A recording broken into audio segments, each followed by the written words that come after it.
बिस्मिल्लाहिर्रहमानिर्रहीम बिस्मिल्लाहिर्रहमानिर्रहीम। आज का हमारा टॉपिक हाइब्रिडाइजेशन पर है। बहुत से स्टूडेंट्स हैं, उनको हाइब्रिडाइजेशन का कंसेप्ट बहुत इजी होने के बावजूद समझ नहीं आ रहा होता। ठीक है, आज का कंसेप्ट मैं आपको यकीन से बता सकती हूँ कि आज जो मैंने आपको मेन कंसेप्ट देना है वो आपको समझ आएगा, डिटेल में मैं आपको दूंगी। लेकिन उसके लिए ज़रूरी है कि आप वीडियो स्टार्ट से लेके एंड तक पूरी देखें, तब आपको समझ आए। फर्स्ट ऑफ ऑल, हाइब्रिडाइजेशन की आपके पास डेफिनेशन है हाइब्रिडाइजेशन की।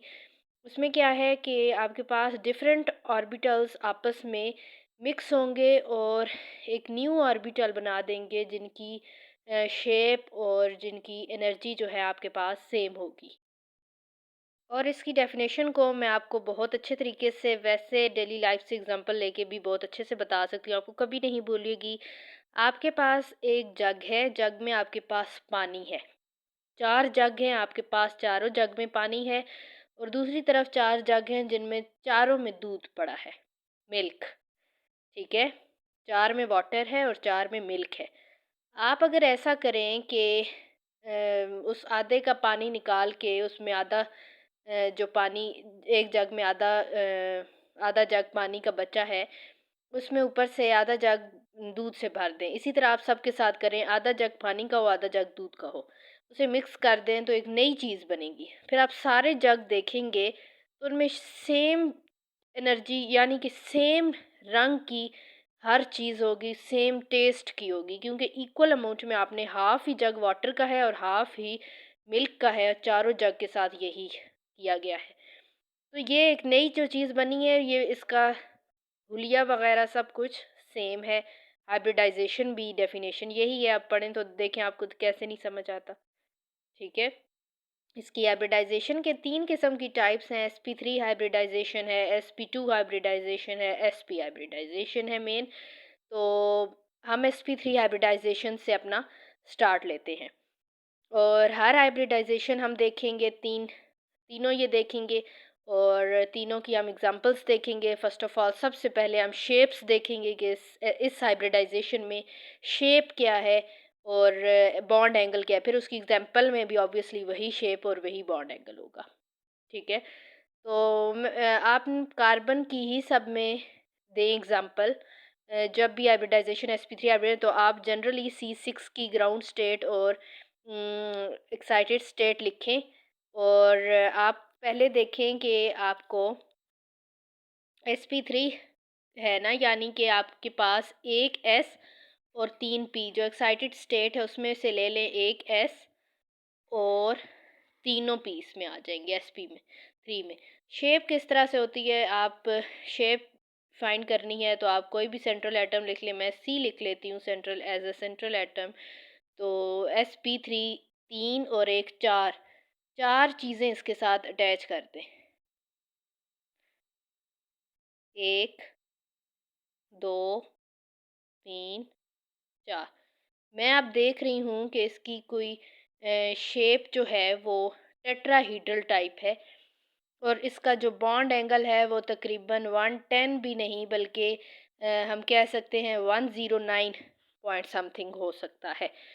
ठीक है, 109.5। तो उसके बाद ये मैंने शेप्स ड्रा की, ये एस की है, ये पी एक्स की, ये पी वाई की, ये पी जी की। जब इनकी सब की मिक्सिंग होगी आपस में तो एक जो न्यू चीज़ आएगी वो sp3 हाइब्रिडाइज होगी और उनकी शेप एक माइनर लोब, एक मेजर लोब, और उनकी सेम शेप और सेम एनर्जी होगी as we define in the definition of the hybridization. उसके बाद आप देख सकते हैं, मैंने एग्जांपल ली है मीथेन की। आपके पास मीथेन का पहले मैंने स्ट्रक्चर ड्रा किया है। ठीक है, मीथेन का एक कार्बन था और H4 थे, मैंने अटैच किए। टेट्राहीड्रल ज्योमेट्री बॉन्ड एंगल में बता चुकी हूँ। आपको मॉलिक्यूल दिया गया, आप उसकी पहले सेंट्रल एटम की जो है मैंने वैसे हाइड्रोजन की भी लिख दी है फर्स्ट ऑफ ऑल आपको समझाने के लिए, अदरवाइज़ आप सिर्फ कार्बन की लिखें और जो कि सेंट्रल एटम है उसके साथ चीज़ें अटैच हुई हुई हैं हाइड्रोजन, यानी कि एक्साइटेड स्टेट में आपने इसे लिख लिया। देन आपको पता है ये sp3 हाइब्रिडाइजेशन में शामिल है। ये भी मैं बताऊंगी कि मुझे कैसे पता चला कि ये sp3 हाइब्रिडाइजेशन में है। ठीक है, इसका रूल क्या है, इसकी शर्त क्या है, इसकी निशानदेही क्या है, मैंने कैसे इसकी निशानदेही कर ली। ठीक है, कि ये sp3 हाइब्रिडाइज है। तो ये sp3 हाइब्रिडाइज है। बॉन्ड बॉन्ड इंटरेक्शन मैंने इसलिए लिखा है क्योंकि एक बॉन्ड पेयर दूसरे बॉन्ड पेयर के साथ कोई यहाँ लोन पेयर नहीं है, वरना मैं कहती कि बॉन्ड पेयर और लोन पेयर का लिंकेज हो रहा है, नहीं। और चारों के चारों इसमें सिंगल बॉन्ड्स हैं, और सिंगल बॉन्ड्स को हम सिग्मा बॉन्ड्स कहते हैं बेसिकली, जो लीनियर ओवरलैपिंग से बनते हैं हाइड्रोजन और कार्बन की। सेकंड एग्जांपल मैंने आपके पास इथेन की ली है, उसका मैंने स्ट्रक्चर ड्रा किया है और hybridization. This is C and this is other orbitals. तो यहाँ मैंने कुछ इस तरह से ये इनको ड्रा किया और इधर इनको ड्रा किया है। उसके बाद इधर आप ड्रा कर लें हाइड्रोजन एटम्स के इलेक्ट्रॉन्स, ठीक है। These are the sigma electrons. Single bond आपको पता है सिग्मा बॉन्ड है, ठीक है। This is also sp3 hybridized and there is a bond bond interaction, and these all are the single bonds which we called sigma bonds। ये structure मैंने कैसे draw किया ये भी मैं आपको बताती चलूँ। ये कार्बन है, this is hydrogen hydrogen hydrogen जो कि मतलब मैंने ड्रा किया, दिस इज़ आल्सो हाइड्रोजन। उसके बाद ये इस पे आके ओवरलैपिंग इसने की अपने इलेक्ट्रॉन्स पूरे करने के लिए sp3 हाइब्रिडाइजेशन हुई है, और ये कार्बन कार्बन के साथ मिल रहा है, इसने सिंगल बॉन्ड बनाया है, एक सिग्मा बॉन्ड। कार्बन कार्बन के दरमियान भी तो बॉन्ड था ना।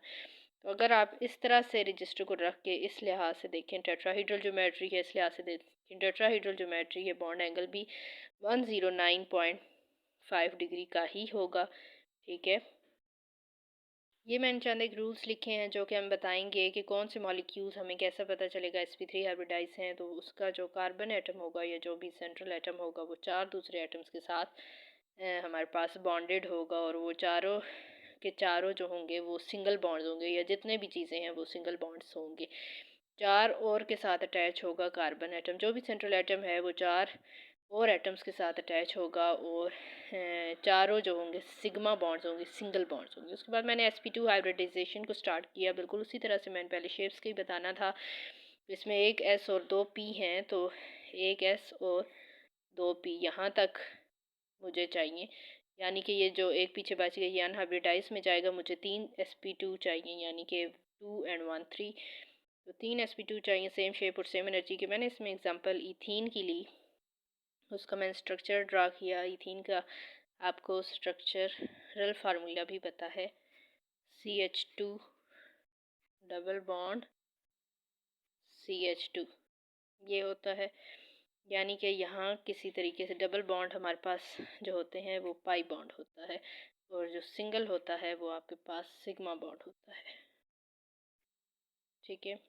तो ये आपने इसको लिखा, ये C है, ठीक है। ये दोनों H हो गए, यहाँ पर भी C हो गया, ये H हो गया, ठीक है। और ये वाला जो डाला है ना, ये अनहाइब्रिडाइज वाला है, ये दरमियान में इस तरह से शो करवाते हैं आप।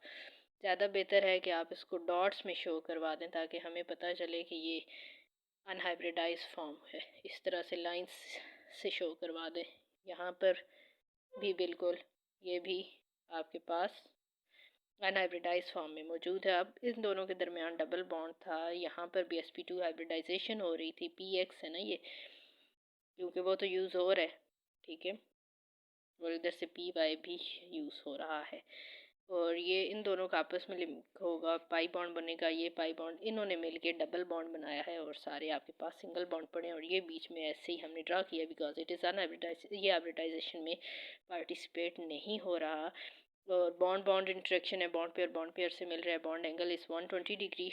और ये मैंने आपको नहीं बताया बॉन्ड एंगल कैसे पता चला, sp2 है, यानी कि 2 and 1 3 चीज़ें आके सेंट्रल के एटम के साथ बेसिकली अटैच होंगी, 1 2 3। तो ये कुछ इस तरह की चीज़ बन गई है जिसमें एंगल 120 डिग्री का है, ठीक है। अब इसके क्या रूल्स हैं, हमें कैसे पता चलेगा कि कौन सा मॉलिक्यूल sp2 हाइब्रिडाइज है। तो जो भी कार्बन एटम है वो तीन दूसरे एटम्स के साथ अटैच होगा, और उसमें एक डबल बॉन्ड और दो सिंगल बॉन्ड होंगे, ठीक है। अब हम स्टार्ट करते हैं sp2 हाइब्रिडाइजेशन को। बिल्कुल उस तरह से कार्बन की आप लिखें, ground state, excited state, sp यानी एक s हमें चाहिए और एक p चाहिए, यानी कि यहाँ तक हमें चाहिए। ये दोनों जो है ये अनहाइब्रिडाइज है, ये हाइब्रिडाइजेशन में हिस्सा नहीं लेंगे। उनकी शेप्स मैंने ड्रा की और जो नहीं हिस्सा ले रहे उनकी भी ड्रा की और बताया अनहाइब्रिडाइज है। sp एक और दो चीज़ें हैं, 1 1 यानी दो, तो दो मेरे पास sp आएंगे जिनकी एनर्जी सेम और शेप भी सेम होगी।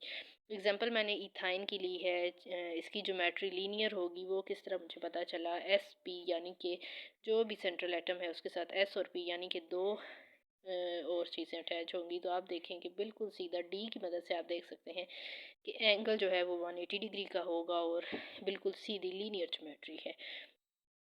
उसका स्ट्रक्चर हाइब्रिडाइजेशन का ड्रा किया।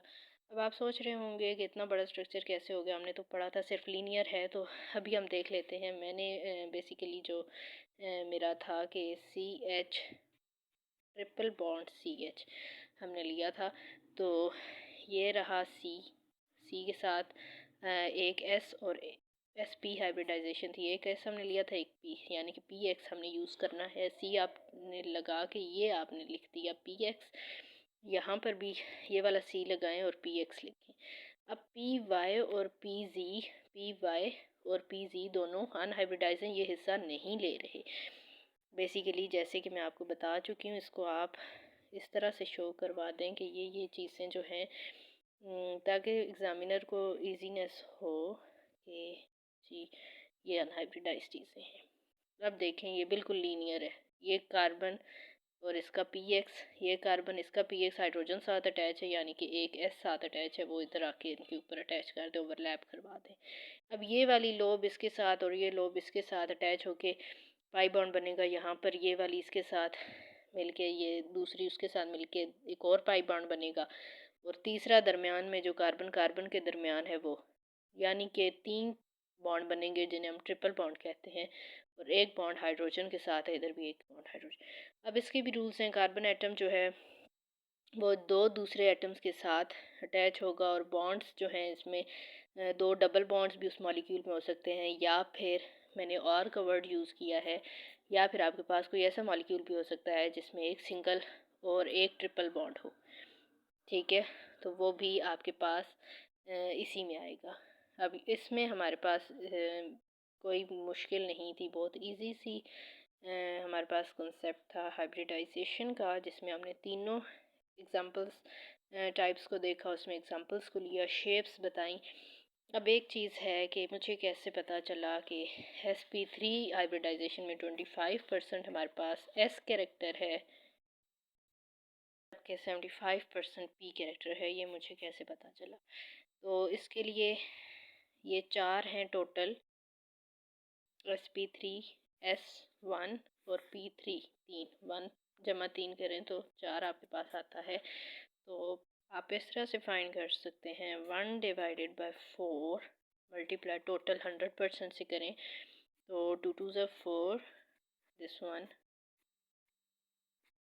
तो ये जो आया है ये 25% S कैरेक्टर है। जितना पीछे बचेगा हमने उसे P कैरेक्टर कह देना है। इसी तरह से आप sp2 में भी फाइंड कर सकते हैं। ठीक है, 3 है टोटल, तो 1/3 मल्टीप्लाइड बाय 100 हो जाएगा और जो भी परसेंटेज आएगी उसका रिमेनिंग P कैरेक्टर होगा। ये आप इस तरह से फाइंड आउट करके ये भी लिख सकते हैं। ठीक है जी, आपके लिए एक क्वेश्चन है कि आप अमोनिया और वाटर का जो है हाइब्रिडाइजेशन ड्रा करें, अमोनिया की और वाटर की। इसमें आप बताएं कि हाइब्रिडाइजेशन कौन सी होगी। जो मैंने रूल आपको बताए हैं उस लिहाज से आप देखें तो अमोनिया को अगर आप उस लिहाज से देखें तो अमोनिया में जो नाइट्रोजन है वो आपका सेंट्रल एटम है। ठीक है, और H3 1 2 3, ये कौन सी हाइब्रिडाइजेशन है? इस लिहाज से तो हमें लग रहा है कि ये sp2 है, मतलब 3 चीज़ें आके सेंट्रल के साथ अटैच है। लेकिन आपको याद पड़े तो नाइट्रोजन का एक लॉन पेयर भी मौजूद होता है। तो ये आपके पास sp3 हाइब्रिडाइजेशन है। जबकि वाटर का आप देखें, oxygen is the central atom, एक H और एक 2। अब आप देखें तो ये आपको sp हाइब्रिडाइजेशन लग रही होगी, सेंट्रल एटम के साथ दो और चीज़ें अटैच हैं, लेकिन नहीं, ऑक्सीजन के ऊपर भी तो दो लोन पेयर होते हैं, ये भी आपके पास फिर sp3 हो जाती है। ठीक है, और बॉन्ड एंगल का भी आपको पता है।